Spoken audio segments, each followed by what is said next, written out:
Today's story is something along the Sumerian origins line, or an artifact that has been completely misunderstood and might even be a cover-up.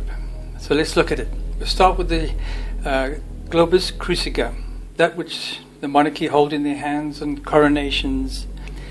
It is that which has a secret about our star ancestor origins. In the image you see here is the globus crucica, a ball or orb with a band across the middle of it and one with a cross on top of it. In this particular one, it's got the 7 stars and the Latin inscription beneath it. That is where the secret lies. Martin Molnagop of Hungary decoded it. Here is another example of it, with the Latin inscription clearly visible and the cherubim holding it, looking to the heavens. Decode that and you have the answer. So what I'm saying is it's this sky cross, the one that I've shown in all my work, founded in 2003, somewhere around there, that the cross of the churches has the secret of the Bethlehem star. It aligns with something in the heavens, and I'm showing it here very simply. This is what it's showing, the 7 stars of the Pleiades, and you follow through. Sirius rising in the east on the horizon, vertical. It appears especially vertical on the 25th of December. Now this is a date called Sol Invictus to measure something of the sun, a sun-like star in my opinion. And you follow from Sirius through the 3 kings, Orion's belt, through Aldebaran to the secret up here. And here is the Latin inscription. The earth turns while the cross is steady. Okay, so the earth is turning, yet on the horizon as you look east, the cross is steady in the sky. That does not move, but the earth is turning. That literally proves that Orion is the cross of the churches. And here the Christ is seen with his 3 fingers, and he points to 3 objects in the heavens. In my opinion, 3 fingers, 3 suns.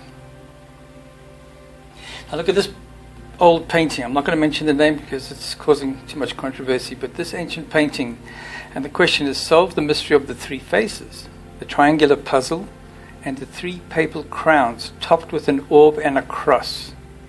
The truth will set us free.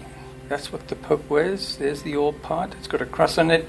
Follow through to this triangle puzzle, and that's what we're going to look at. The 3 faces, I believe, personify 3 sun-star systems, which I've coined the Solar Trinity since 2003. There they are. The 3 suns in the heavens make this down-pointing triangle, the womb of Nut, sacred feminine. I believe that's the Bethlehem star. But you follow, listen to this, the 3 kings follow in the east. Remember that old saying? To find the Bethlehem star associated with the beginnings of the Christ. There are your 3 kings.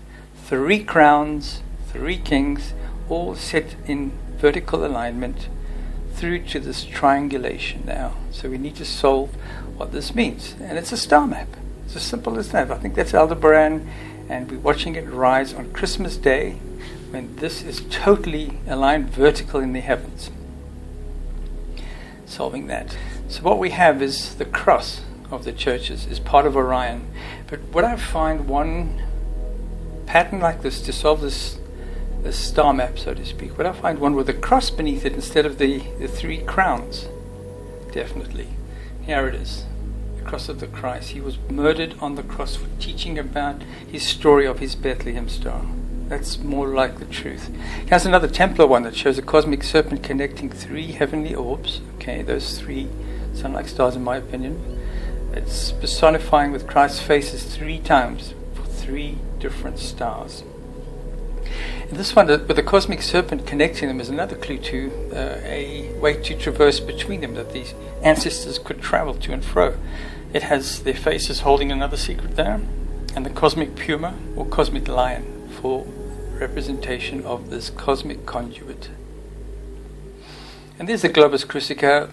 There's ancient manuscripts that speak about the 3 kings and how they hold it and how they bring this forward as flame keepers. However, they decided to keep commoner in confusion. There's records in this book. Look over here. 3 suns. What else can this mean? Churches burning old Bibles that show the secret of the cross or the secret of the 3 sun stars.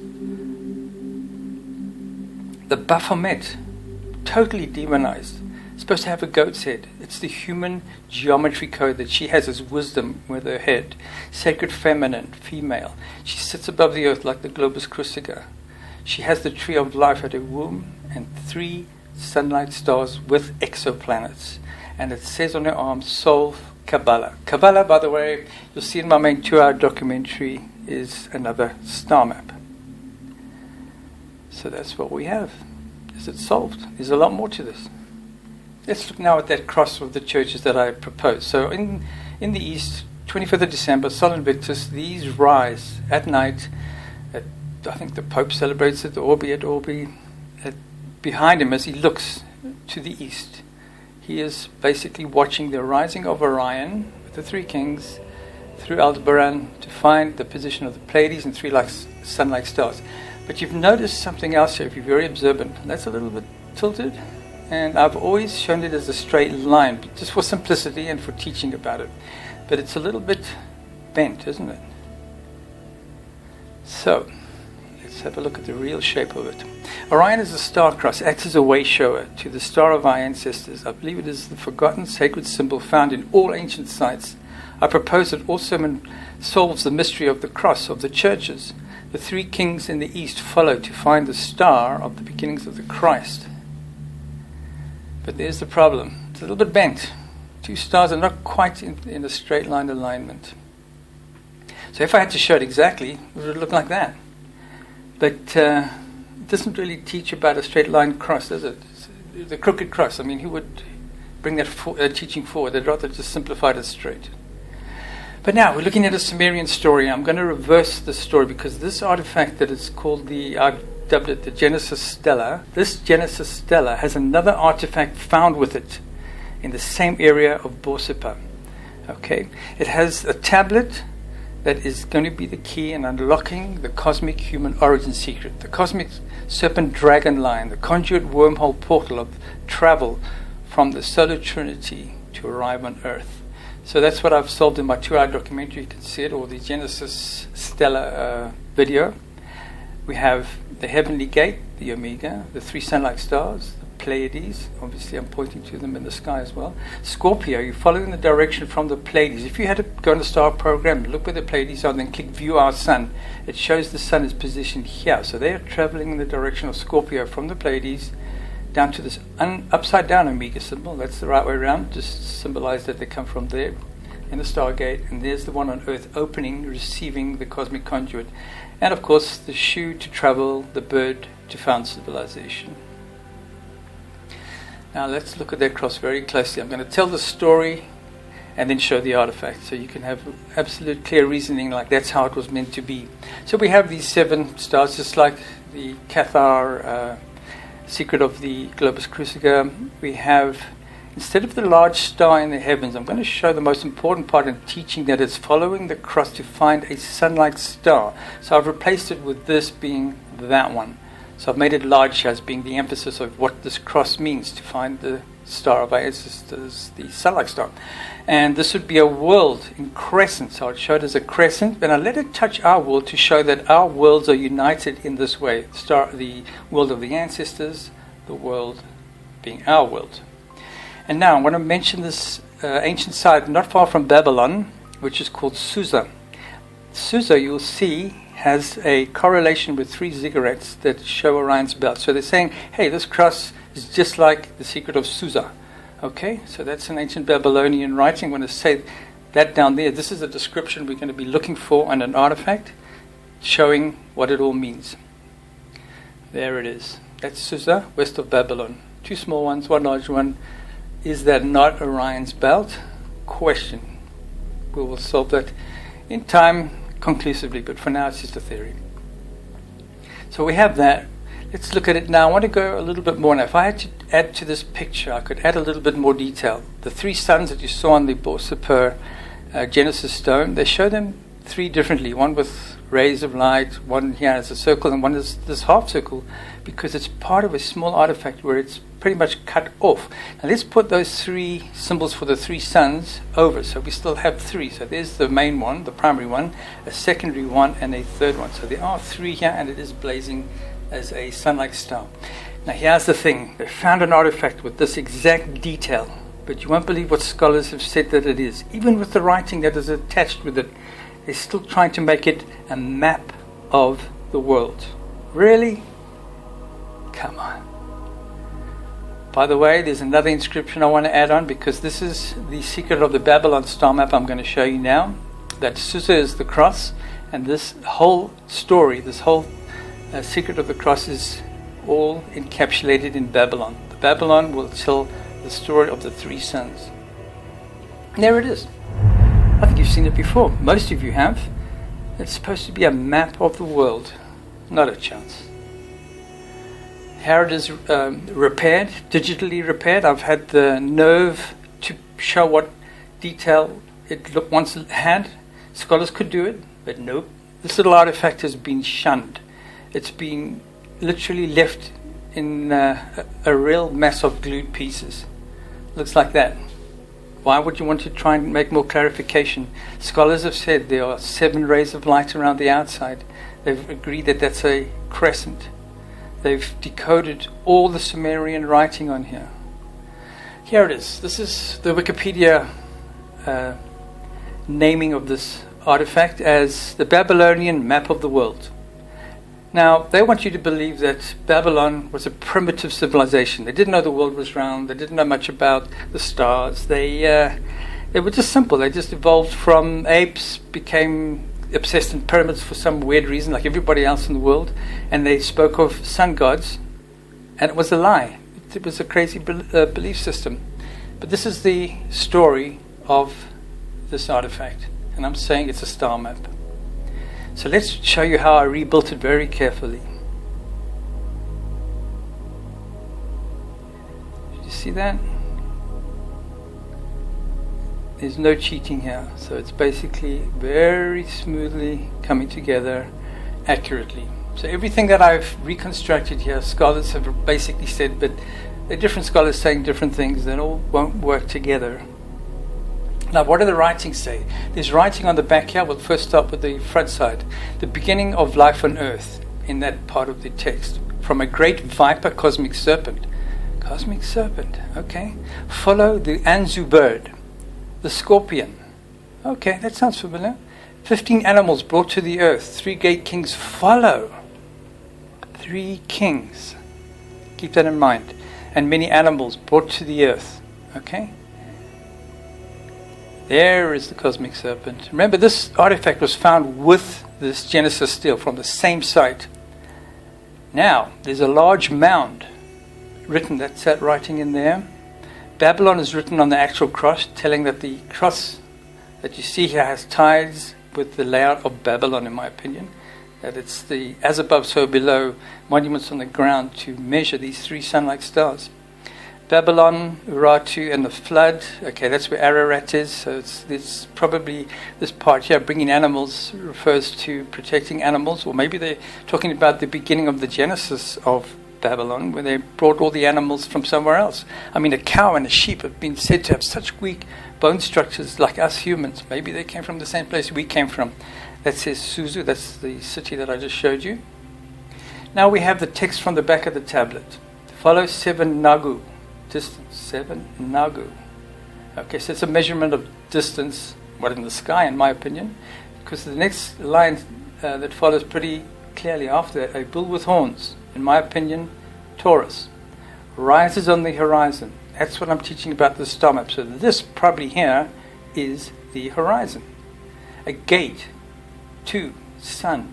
There's a lot of broken text on the back part of this tablet. A window with 4 directions, 4 cardinal points. So it's showing probably east here. You're looking easterly direction, looking from the west. So west will be down here, and then north and south on each side. There's a Freemason star map that has got all that details and maps this out in their star map window, in my opinion. Purely just my opinion. The Urartu story has a cross of the churches. You can see even the Templar style that they're holding, and 3 temples with 3 portals showing in it, and I'm pretty sure it's 3 stargates. There's the Orion symbol as well, the star above it shown almost as a cross, and the cosmic dragon serpent, often seen as a cosmic lion dragon serpent. There's so many different traditions that have evolved. So that's what we have for this one. Now, there is the big breakthrough in this artifact. Rises on the horizon. That's exactly what I need to basically prove this. Let scholars now look at this a little bit closely. So here's the Babylon area. I've shown it in white. There's the Euphrates River. They're saying that this map of the world, they believe that they were the world and nothing else mattered. And the Euphrates is a straight line, or slightly tilted as you see here. No match. And we have Babylon on one side of the river. This is all farmland. There's no artifact excavation going on in this side from what I can find. It's basically housing developments all over here and farmland. So does Babylon make that shape? Absolutely not. There is the area of Babylon up close. 3 ziggurats. Saddam Hussein's palace was built on them. He restored them into mounds. There were ziggurats once, but he restored them, and there is the city of Babylon, probably the story of the Hanging Gardens and the Tower of Babel. In my opinion, what do you think I'm saying here? 3 in a triangulation? That's what I'm saying. Now here's the Freemason star map. You'll see it's got the cardinal points on all 4 sides as a window. Pleiades, 3 sun-like stars, a hand with the Holy Grail. This one has 7 rays of light, just like the artifact. 7 rays of light. Okay, these are the different suns, and I believe that's a Pleiades correlation that once was a lot more accurate, but again, with restoration, maybe there's a few missing here, but it's hard to say. Right, now we're going to look at the Hermetic story. I've got a video on this artifact alone, on Hermes, explaining what I believe it is, but look at the details here, okay?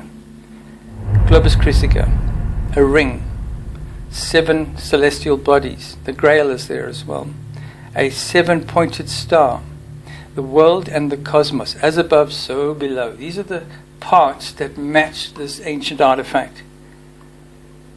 7 orbs, ring portal across on the world. There it is. Pretty much the same thing. So, is that just a coincidence? Probably not. Looking at other Sumerian artifacts with those pointed stars for planets, this is not a map of a city. These are not little towns nearby. Nothing really correlates. And it's the sky. And they show the 3 suns all differently here, just like they show on this Kuduru.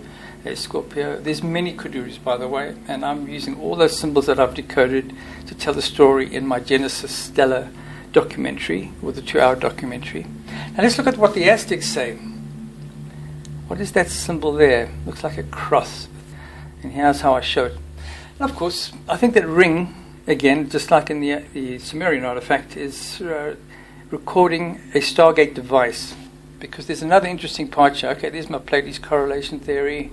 Okay, but there's a little bit more happening here. There's my Orion interpretation, by the way. And the cosmic serpent is there, the outer ring. There are those cosmic serpent dragons. That's the size of it. This is one of the earliest pictures of it, but have a look at that part that's sticking out very closely. Okay, I believe it was once a plugstone for a device. Remember, this was found flat, buried beneath the ground. The excavation, no footage of when they were digging it up. They probably found something. I think it's a Stargate. Just like the movie fictionalized it to hide fact with fiction. And it fits over it and stops it from being active, to try to stop the gods from returning. They were afraid. So that's the artifact, decoded. In my opinion, we have that is a similar story. It has 7 rays of light, which I forgot to mention. We have the story of the Globus Chrysica. We have the Hermes artifact. It's all the same style, telling the secret about the heavens. It's a star map, one that is repeated in virtually all the world's megalithic civilizations. And that's what it's looking like today. So the Genesis stone, there it is right there. This is the part that I believe matches the secret of the stars. We're going to talk about this in great depth as the story develops. There's more to come, and this is the key in decoding the Genesis stone. They were both found in exactly the same place. Now, let's move to another story, the Japan UFO, because there were alien hieroglyphs that need to be decoded here. And I want to compare it to this artifact. So we're going to look closely at this artifact, those hieroglyphs. Okay. I believe the two parts here are basically speaking as above, so below, and there are three orbs in contention, and then a bit of a story about them in between. And I think that is a reference for either the swastika or the cross of the church as being Orion's belt. You can see it makes like an H symbol, which is what you see here in the Orion's belt part in the middle. Or was it once a swastika, but it's rising on the horizon right there. That's a big piece of this information. And now what does that mean? Pretty much the same as what we saw in the Babylonian artifact. Okay, cross, okay, and two orbs on each side of it. That's exactly a match in this case. But that's one document of this ancient Japanese UFO. Here's another one. Let's have a close look at that one. Zoom in. Okay. Something different happening here in the middle section, but that's the same. So they got that right. But this author that wrote this codex in ancient Japan is taking these three differently. So these we know, same thing.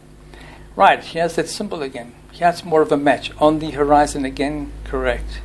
But now look here. Instead of a cross joining the two, it separates them as I've done shown in the Globus Cruciger. There's the Globus Cruciger.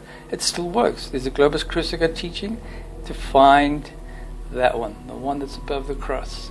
Coincidence? Probably not. Very good friend of mine, Jim Penniston, I had a chance to speak to him about my theory on what I think he saw on that UFO, because people have already compared it to the Japanese glyphs as being very, very similar. But let's look at his exact detail. Jim saw this on the side of the UFO. That funny symbol, that one which is important in my research, these here. But when he touched this round one, there's three orbs here. One big one, middle size, and a small one, and a triangulation teaching about it all. And when he touched it, he downloaded in his mind, like a electric shock, a lot of binary coding that he could actually repeat and draw it out on a sketchbook, digit for digit. Wow. Millions of ones and zeros. How's that even possible without having some kind of photographic memory experience? And what I think it's showing is the three suns near the Pleiades. Pleiades, hang on a sec, jump back one. I believe that symbol there is a symbol for the leg of the bull being the Pleiades, and it's teaching about this. And this tells the story about the leg of the bull. Okay, so there's the Pleiades, leg of the bull. That's what I think it is. Let's go to look at all the symbols. Compared to Egyptian symbols, is it a coincidence that the celestial ship is a boat with its own little terra firma underneath it, as you see here in the UFO papyrus, which is in my 2-hour documentary? And that symbol is very similar to it, so it could be talking about the celestial ship itself, where he saw the hieroglyphs on the side of it. Then, of course, the leg of the bull symbol in the 2-hour documentary, you'll see all variations of it. I think that is a match.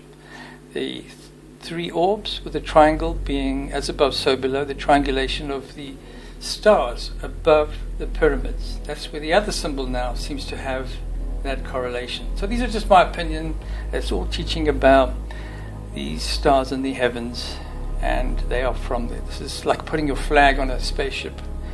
Okay, this area of Sutton Hoo is right there next to where they found the UFO, where the UFO landed, and Jim was able to touch the side of it. Now, Sutton Hoo is an ancient site, and I propose it as a star map of the Pleiades. These mounds are very, very good match with the Mars pyramids that are so as the Pleiades. Now, let's have a look where that UFO landed. Here is the airbase that Jim was stationed at, and he was the one that went out in 1980 to go and look where this UFO landed. And it landed here. Here is the Sutton Hoo Mounds. Okay, there they are, right there. So you've got one side, and you've got the Rendlesham Air Base. Okay, or the Woodbridge. I'm not sure the true name for it. Let's call it the Air Force Base. But look at the shape of the Air Force Base. Coincidentally, and this is definitely a coincidence, it's in the shape of the leg of the bull. Now, the ancients visiting it might say, oh, they understand the meaning of Sutton Hoo, and they've drawn this in the correct positioning to another geoglyph that seems to be ancient. This area here, there's this weird, I say the remains of a geoglyph, or what looks like a bull with bull crowns. And perhaps the star visitors realized or thought that they realized that this airbase to travel the heavens, okay, an airbase for our primitive air travel in the heavens, they seem to be acknowledging the importance of their airbase with the position of the bull. Because that's my star map. Pleiades, follow from the Pleiades leg to the sun, and they landed right here, right over there. Isn't that amazing? Right there, and there's a little car park where you can park now. They've even got a little model UFO there, okay?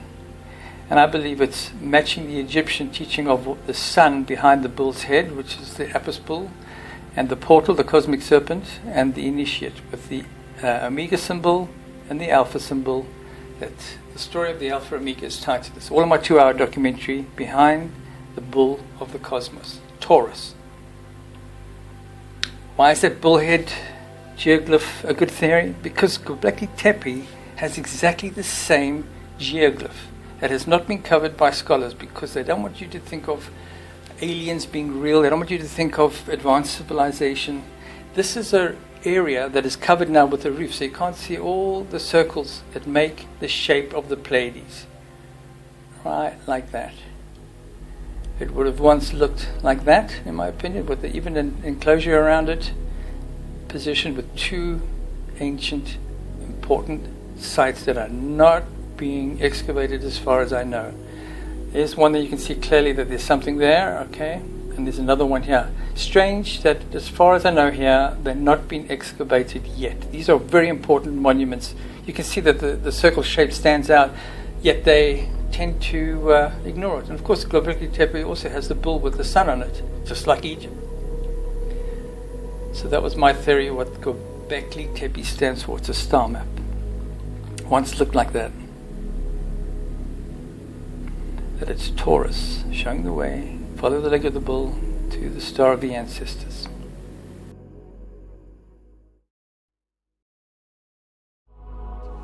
With the earlier Sumerian clay tablets' precise version of the cosmic human origin star map, and how it matched the template at Stonehenge, would come the mindset that had Herschel set out to search the Atlantic Ocean seabed. It would be this clue that would culminate in this documentary's biggest revelation. As the world was counting down to 2012, I was watching Google Earth, looking for ruins, refreshed my page, and I saw that.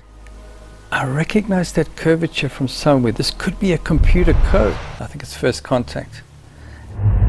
The ancients are returning. I've published a book, Herschel's Atlantis, and there's a 2-hour documentary you'll see at the end of the video.